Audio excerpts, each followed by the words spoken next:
Assalamualaikum warahmatullahi wabarakatuh. Kami dari kelompok 1 ingin menjelaskan tentang dinding sel. Sebelumnya, perkenalkan, nama saya Aldrian Dava Raihan dengan NIM 13086-226 dan saya berasal dari kelas Biologi A 2020. Prodi saya Biologi. Saya Mizuka Audrey Siva dengan NIM 13086620049, kelas Biologi A 2020 dari Prodi Biologi. Saya Kirana Amelia dengan NIM 13086620047 dari kelas Biologi A tahun 2020, Prodi Biologi. Kali ini kami akan membahas mengenai dinding sel pada tumbuhan. Dinding sel tumbuhan adalah matriks ekstraseluler yang memiliki susunan kompleks yang membungkus setiap sel tumbuhan, baik itu sel hidup maupun sel mati. Pada tahun 1663, Robert Hooke mengamati sel pada lapisan gabus batang tumbuhan menggunakan mikroskop sederhana.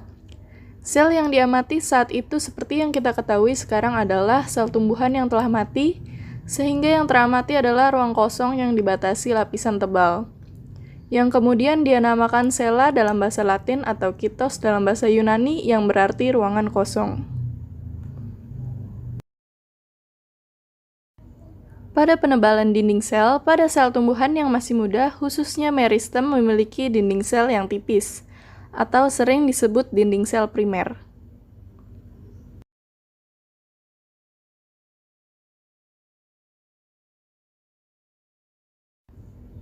Tingkat ketebalan dan komposisi unsur dalam dinding sel tumbuhan tergantung pada jenis sel yang dilindunginya. Dinding sel primer pada tumbuhan muda masih tipis dan belum terlalu kaku. Selama pertumbuhan sel, dinding sel akan terus menebal membentuk dinding sel sekunder yang lebih kaku. Pembentukan dinding sel sekunder dapat terjadi melalui dua cara, yaitu yang pertama, penebalan dinding primer sel tumbuhan, dan yang kedua terjadi penambahan pada lapisan di bawah dinding primer yang komposisi unsurnya berbeda dengan dinding primer.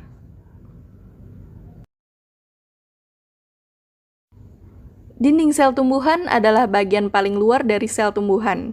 Dinding sel juga merupakan salah satu perbedaan antara sel tumbuhan dan sel hewan. Lalu untuk strukturnya, dinding sel tumbuhan itu tersusun atas serabut-serabut panjang dan juga keras yang masing-masingnya terbenam dalam matriks protein dan juga polisakarida. Serabut-serabut ini umumnya tersusun atas selulosa dan matriksnya sebagian besar tersusun atas hemiselulosa dan juga pektin. Molekul selulosa tersusun atas rangkaian linear ribuan unit glukosa. Setiap rangkaian linear yang berbentuk sebagai pita ini masing-masing dihubungkan oleh ikatan hidrogen sehingga terbentuk agregat panjang yang tersusun dari 60 sampai 70 molekul selulosa membentuk mikrofibril. Mikrofibril ini dikelilingi oleh rantai selulosa yang padat tetapi memiliki jumlah lebih banyak. Hemiselulosa itu sendiri adalah kumpulan molekul yang terdiri atas campuran polisakarida yang heterogen. Sedangkan pektin adalah salah satu dari polisakarida pada matriks dinding sel tumbuhan. Molekul gugur protein, dinding sel akan bernyaman dengan molekul-molekul pektin. Lalu, dinding sel tumbuhan itu setelah mengalami pertumbuhan sekunder akan membentuk 3 lapisan yang berbeda, yaitu ada lamela tengah, dinding primer, dan yang terakhir ada dinding sekunder.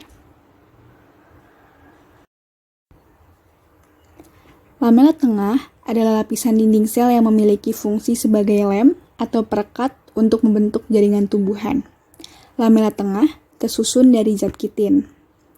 Terjadi lignifikasi pada lamela tengah tumbuhan berkayu atau penambahan zat lignin yang akan menguatkan atau membuat tumbuhan lebih kaku dan juga kokoh. Kemudian ada dinding primer. Dinding primer adalah bagian dinding sel yang dibentuk paling awal dan selama sel tumbuhan dalam fase perkembangan. Lapisan dinding sel ini disusun oleh selulosa, hemiselulosa, dan juga pektin. Pada dinding primer ini terkadang juga ditemukan adanya lignin. Dan yang terakhir ada dinding sekunder. Dinding sekunder adalah lapisan yang terletak di bagian dalam dari dinding sel primer tumbuhan. Lapisan yang terbentuk setelah terjadi pertumbuhan ini mengandung zat selulosa, lignin, dan hemiselulosa. Lalu lanjut ke fungsinya. Fungsi utama dari dinding sel tumbuhan adalah menyediakan perlindungan bagi sel di dalamnya. Dinding sel juga berfungsi dalam mengikat serta menghubungkan antara tiap sel sehingga membentuk jaringan dan tumbuhan yang utuh. Sekilas, dinding sel tumbuhan merupakan ruang tertutup rapat atau penjara bagi sel tumbuhan di dalamnya. Akan tetapi, dinding sel menyediakan plasmodesmata, yang mana pada dinding sel tumbuhan itu berfungsi sebagai penyedia jalur komunikasi antara sel-sel tumbuhan yang bersangkutan. Selain itu, fungsi dinding sel juga akan mengalami perubahan sesuai dengan pengkhususan atau spesialisasi atau diferensiasi sel tumbuhan tersebut, sehingga fungsi utama dinding sel yaitu sebagai perlindungan dan kemudahan komunikasi antar sel tetap dapat disesuaikan. Nah, walaupun larutan ekstraseluler dalam tumbuhan selalu bersifat hipotonis apabila dibandingkan sitoplasma selnya, namun pengembangan volume sel tumbuhan yang disebabkan oleh arus masuk sel dibatasi oleh dinding sel yang kaku atau rigid. Nah, disebut apa sih keadaan ini? Keadaan ini disebut turgor. Turgor itu kondisi di mana terdapatnya tekanan keluar oleh sel. Turgor ini buat apa sih turgor ini? Nah, turgor ini sangat dibutuhkan untuk perluasan tumbuhan suatu tumbuh. Nah, habis ini ada gambar-gambarnya, bisa dicermati. Nah, ini gambarnya. Nah, kemudian kita bakal bahas fungsi. Nah, dinding sel dari tumbuhan yang telah berdiferensiasi dicocokkan dengan fungsi sel tersebut. Nah, pada tumbuhan ini ada 3 kelompok sel dewasa yang dibedakan berdasarkan fungsinya, yaitu ada epidermal atau epidermis sama aja, ada phloem, ada xilem. Nah, dinding sel pada masing-masing sel dewasa itu tentunya memiliki fungsi yang berbeda-beda. Nanti kita bakal bahas satu-satu. Di phloem beda, di xilem beda, di epidermis juga beda.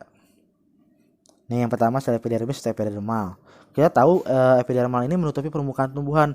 Umumnya sel epidermal tumbuhan memiliki dinding sel primer yang tebal sesuai fungsinya untuk melindungi. Terus selama proses diferensiasinya, bagian luar dinding sel primer tumbuhan tersebut ditambahkan lapisan lain atau yang bisa kita sebut kutikula atau kutin. Dia ini umumnya tersusun atas campuran bahan lilin ya. Ini bisa kita lihat di gambarnya nih. Kutin atau kutikula itu yang kuning. Terus di bawahnya ada sel epidermisnya. Nah, masih di sel epidermis, lapisan luar dinding sel primer tumbuhan ini apa sih gunanya kutikula di sini? Kutikula itu untuk pelindungan infeksi, kerusakan, dan penguapan air. Kutikula yang ada pada serangga atau krustasea ini berbeda ya sama tumbuhan, jangan disamain. Terus kita bisa lihat di sini kutikula yang di atas di bawah ada, sama sel epidermisnya juga ada di atas di bawah. Sekarang ke phloem nih. Phloem itu adalah jaringan tumbuhan yang bertanggung jawab untuk mengangkut hasil fotosintesis ke seluruh tubuh ya, seluruh tubuh tumbuhan. Sel phloem ini terdiri atas susunan pipa-pipa yang berkembang dari sel prekambium dan sel kambium yang berdinding tipis. Bisa kita lihat juga di sini phloem itu 2 arah, kemudian ada air dan makanan yang terlarut di dalamnya. Sebentar, kita ke next slide. Nah, terus selnya juga memiliki dinding pembatas yang berpori. Nah, dinding sel primernya ini menebal dengan penambahan selulosa dan hemiselulosa. Bagian dinding sel yang terletak pada ujung-ujungnya berlubang-lubang sebagai saringan, sehingga terjadi hubungan membran plasma antara sel-sel yang berdekatan. Kemudian inti sel akan berdegenerasi sehingga sel akan mati dengan meninggalkan ruangan kosong yang saling berhubungan membentuk pipa dengan sekat-sekat berbentuk saringan. Ini bisa kita lihat saringannya nih, yang memiliki dinding pembatas yang berpori untuk menyaring. Sekarang kita ke xilem. Dinding sel xilem ini jaringan tumbuhan yang terbentuk dari pembelaan sel-sel kambium, tumbuhan yang berdinding tipis. Walaupun berdinding tipis, nanti selnya ini bakal tebal ya dindingnya. Ya, bisa dibaca di sini di gambarnya, tebal kaku mengandung lignin. Kemudian jaringan sel yang telah dimodifikasi menjadi susunan pipa yang bertugas untuk pengangkutan air yang mengandung ion-ion anorganik dari akar menuju bagian-bagian lain dari tumbuhan. Masih di xilem. Dinding sel xilem ini nanti membentuk dinding sel melingkar pada beberapa tempat sebagai cincin. Pada ujung-ujung yang berdekatan dengan dinding sel yang berbentuk silindris, dinding sel yang hilang sehingga pada saat sel-sel di dalamnya mati, maka terbentuklah pipa-pipa panjang pada xilem itu. Penebalan dinding sel nih utamanya diperkuat oleh meningkatnya kadar bahan lignin. Nah, karena tebal juga kadang silam itu sebagai jaringan penyokong juga. Kemudian satu arah ya di sini, arah membawa airnya. Sekian dari kami. Wassalamualaikum warahmatullahi wabarakatuh.